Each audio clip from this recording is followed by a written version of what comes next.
Parte da população paulista pode estar sentada sobre um pote de ouro sem saber. A região metropolitana de São Paulo já foi a mais importante região aurífera do Brasil colonial. Mais de um século antes do ciclo do ouro em Minas Gerais, este sim bem conhecido, já se garimpava metais preciosos na base do Pico do Jaraguá, na atual zona oeste da capital, e em áreas próximas. Segundo historiadores e geólogos, muitas pepitas ainda podem estar enterradas em cidades como Guarulhos, Itapecerica da Serra, Mogi das Cruzes e Embu-Guaçu, além da própria capital paulista. Na região onde está o aeroporto de Cumbica, em Guarulhos, havia um grande garimpo que funcionou até o século XIX.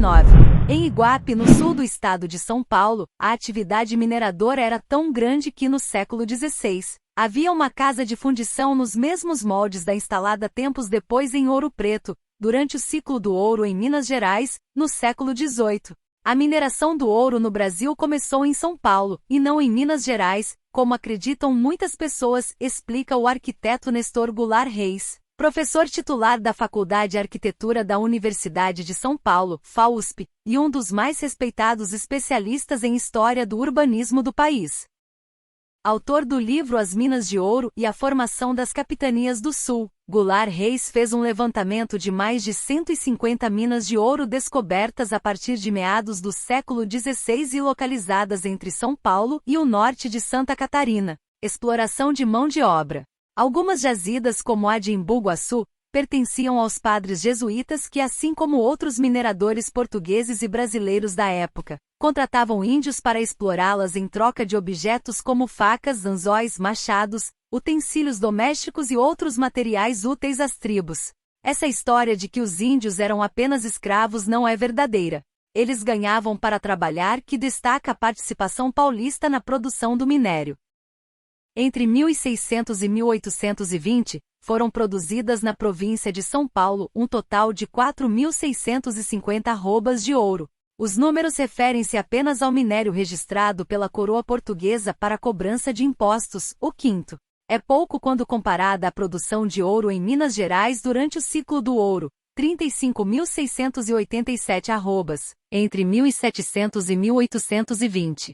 Mas é superior à produção total de Mato Grosso, 3.187 arrobas, entre 1721 e 1820, e metade de Goiás, 9.212 arrobas, entre 1720 e 1730.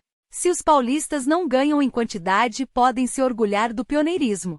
Os primeiros registros começaram logo após a fundação de São Vicente em 1532. Em cartas enviadas à coroa, os portugueses da colônia e os jesuítas falavam sobre as Itaberabas, pedras que brilham, em Tupi, trazidas pelos índios. Hoje, Itaberaba é nome de uma importante avenida na zona norte de São Paulo. A mineração se espalha. Em 1562, o fundador da vila de Santos, Brás Cubas, também citou a possível existência de ouro no vilarejo de Piratininga, a cerca de 30 léguas do litoral mato adentro. Os primeiros exploradores do ouro do Jaraguá teriam sido o português Afonso Sardinha, o velho, e seu filho, Afonso Sardinha, o moço. Eles começaram a extrair as jazidas nos arredores da atual cidade de São Paulo e na Serra da Mantiqueira por volta de 1580.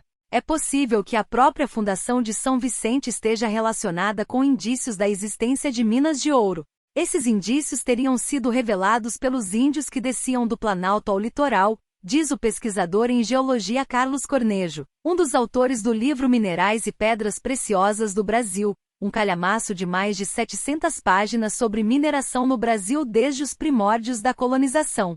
Ele lembra que a área do atual bairro na zona oeste e do Pico do Jaraguá era conhecida entre os europeus como o Peru do Brasil, por causa das riquezas minerais encontradas pelos espanhóis no país andino. O ouro paulista também era alvo de cobiça dos piratas que atacavam a costa de Santos e São Vicente. Por que motivo os corsários iriam se interessar em atacar o litoral paulista? Com certeza não era pela cana-de-açúcar, diz Cornejo. Não era mesmo. O corsário inglês Thomas Cavendish, que fez vários ataques a vilas do litoral paulista entre 1585 e 1590, levou muitas riquezas do Jaraguá para a Europa. Diários da tripulação de Cavendish relatam que entre os produtos saqueados em Santos e São Vicente, Havia ouro extraído de um lugar chamado pelos índios de Mutinga, onde os portugueses tinham minas. Atualmente, uma das principais artérias viárias da região do Jaraguá é justamente a Avenida Mutinga. Confecção de moedas. A Casa de Fundição de São Paulo, instalada pela coroa portuguesa em 1601 nas proximidades do atual Pátio do Colégio, no centro de São Paulo, também abrigou a primeira Casa da Moeda do Brasil. Essa rudimentar Casa da Moeda antecedeu a de Salvador, fundada em 1694, e que se transformou na atual Casa da Moeda do Brasil. As moedas paulistas eram feitas com autorização do governo de Portugal para suprir a circulação de dinheiro na isolada vila de Piratininga. Desde o começo da colonização houve uma atividade mineradora intensa em São Paulo, de ouro e outros minérios, explica o jornalista e historiador Jorge Caldeira, autor de livros sobre história do Brasil e biografias de personagens como o Barão de Mauá e o jornalista Júlio de Mesquita.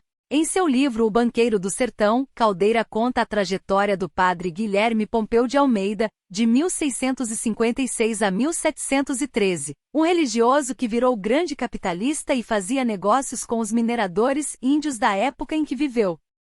Com certeza há ouro em terras paulistas, concorda Goulart Reis. Mas isso não deve despertar a cobiça dos eventuais exploradores que resolverem abrir buracos no próprio quintal. Diante das complexas dificuldades de mineração na profundidade do solo, não haveria qualquer viabilidade econômica nesse tipo de atividade hoje em dia, mesmo em grande escala, completa o professor da FAUSP. Isso sem contar a questão ambiental e a densa urbanização, que tornariam a atividade de mineração muito difícil de ser executada e com pouco retorno financeiro, completa Cornejo. Agradeço pelo primeiro inscrito do canal. Os vídeos estão tendo muitas visualizações, porém o pessoal não se inscreve. Não custa nada, galera. Deixe seu like e se inscreva no canal, dá aquela moralzinha. Até a próxima.